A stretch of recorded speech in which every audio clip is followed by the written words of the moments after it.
A little sippy sip. How's everyone feeling? Amazing. So let's talk about who I am very, very briefly. I'm Rose. Hi, it's really, really nice to meet you. I'm going to be obviously your host and facilitator for this evening. In my day job, I'm a freelance social media manager and community manager as well.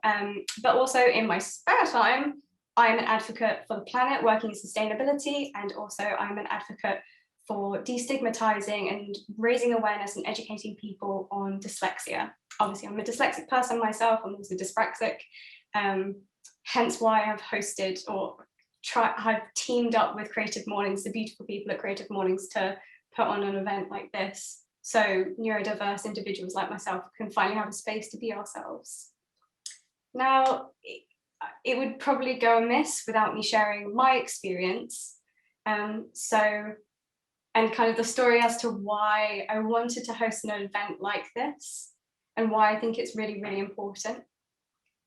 So about a year ago, I found that I was absolutely exhausted from years and years of being gaslit about my disability, or whether or not you want to call it a disability. That's my relationship to it, but also I'm going to call it my ability as well. It's the thing that makes me unique.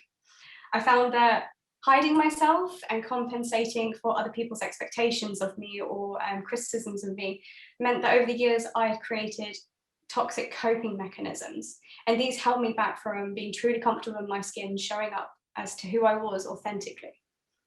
And one of the things that helped me to heal was to share spaces with other people who had similar experiences, and to be able to have a space to speak unapologetically, and to be able to actually have what I had in my heart and my gut finally out there in the world, and to see other people react to it and go, oh, I'm not actually that strange.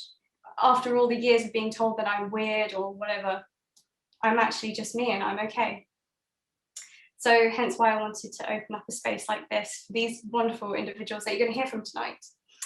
Kind of a brief overview of my history, of my relationship with dyslexia, which is like, how long do you want to talk for? I've been alive for 27 years. This is kind of a brief overview. So it's weird to say out loud to people that I've never met before, but I think this is a space to do it. I was illiterate till I was about 8 years old. So I was held back a lot in school. And when I say illiterate, I couldn't read, I couldn't write, I couldn't tell the times tables wasn't even a thing for me. I was 8 years old when I could finally actually do the alphabet. And over these years of struggling, my parents were recommended a special school for me to go get special tuition, a school that promised to help children like myself who were neurodiverse, especially with dyslexia. However, this school was not what we thought it was going to be, and it was not what we were promised. Throughout my whole entire time at the school that promised to take care of me, I was the victim of taunts, emotional and physical harassment as well. Not just from students who, you know what kids are like, kids can be mean, but it was teachers as well, which is probably the most difficult thing to think about. I have a very, very vivid memory of standing in front of, or being called to the front of the classroom by a teacher to recite and work out some mental arithmetic. And to the average person, mental arithmetic is, I mean, who's really, really good at doing hard maths like on the spot?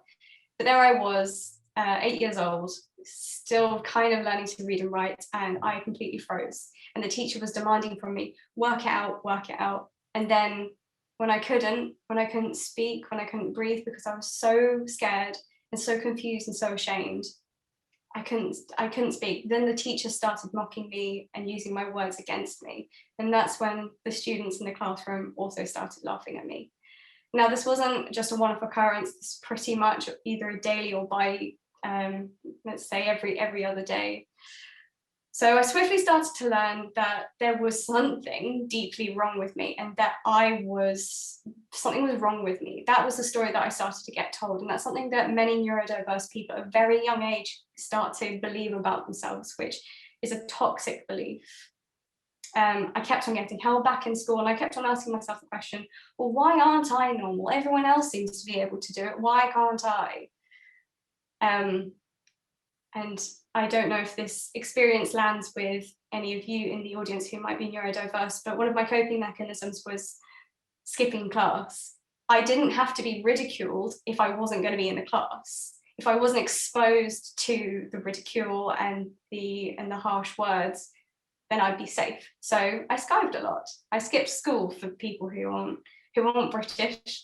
And basically one day I was skipping class and I came across a library, and this library was off boundaries for me. I wasn't allowed to go in there because I wasn't ready to read those books yet. I was being taught through key stage learning books that were not in that library. However, I went in that library and I snuck in. There were no adults, so there was no one to tell me, oh, you can't be in here. And I finally got in there, and I remember picking up a book off the shelf just because the cover looked nice, because the color looked really beautiful. It's Skellig by David Almond, so I don't know if anybody knows of that book. It's a wonderful book. And for the first time in my life, I sat down quietly. Yes, love that book. Yes, we do. And I actually started reading. Now, this might not sound so profound, but you have to understand, I couldn't read at all. And that's when I started to realize that it wasn't actually the case of I couldn't read and I was illiterate and all these labels I had been told. It was actually when people want to hear me read aloud, when people put me on the spot to read, I can't read because I'm scared. I'm scared that I'll get ridiculed again. It's like a vicious cycle. Anyway, so there I am, wee little 8-year-old me, actually reading. And as I'm reading this book for the first time in my life, characters start to make sense to me. I can start to see pictures in my mind of landscapes and people's homes and accents as well. And I can start to feel something for these characters. That had never ever happened to me before.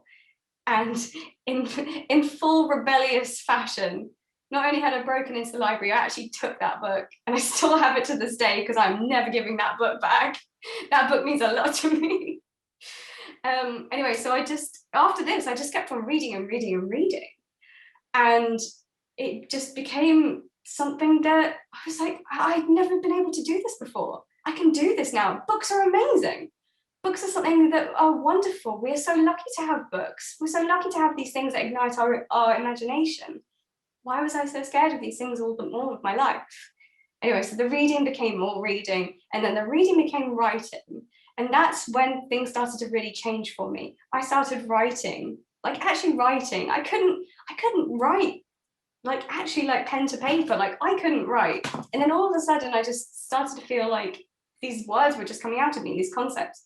Anyway, so I wrote a few short stories, and I also wrote my first novel, which will never ever see the light of day because I was 13 at this point, so it was really heavily influenced by the Twilight Saga, so no one's ever going to see it. But this was a huge turning point for me. Anyway, flash forward, I'm 27, and although I've overcome those hurdles of reading, writing, telling the time, meant sometimes mental arithmetic, there's new hurdles and there's new different ways that my dyslexia is showing up. And for anyone who is dyslexic, I don't know if this resonates with you, or anyone who is neurodiverse, with dyslexia, it's always a children's issue. There's an idea that as an adult, you should be able to grow out of it. However, I still have bad short-term memory. I still sometimes find it hard to follow conversations. Sometimes words just don't make sense to me. I have to have a certain type of keyboard. Comic Sans is my favorite font. I don't care what anyone says. It's what works for me. But this hopefully gives you a little bit more of an understanding as to why it's important to have these conversations, because I struggled as a child and I'm thriving as an adult, but there's still so much biases and there's so much more misunderstanding. Yes, like I was going to grow out of it at some point. We're never going to grow out of it. We're never going to grow out of it because it's part of us and it's something that we should love. Anyway, I'm going on a bit on a tangent. I love who I am right now, but I'm still unpicking all the things that everybody else told me about myself. And as an adult trying to thrive in this world, hold down a career, hold down life, pay your bills on time, has its own complexities to it. And I also found there was lots of education that needs to be done. So I did what any normal, sane adult does, and I made TikToks about it. So I made a little series of TikToks called How Not to Talk to Dyslexic People. And it was more a labor of love and frustration at the time. But I'm really, really actually happy to say that those TikToks, one of them's been seen 49,000 times, and the comments that I get from people saying, yes, it's exactly my experience. Thank you for sharing your experience. It's exactly like mine. I feel so much more freer now, or asking me for advice. You know, teenage girls on the other side of the world going like, the girls at school bully me because I'm different. What do I do? It's healing, but there's also so much responsibility that goes with it. Anyway, to bring it back full circle, that's why we're here tonight. This is why we are here, to hear neurodiverse folks share their stories without any filter, complete safety, and 100% uninterrupted.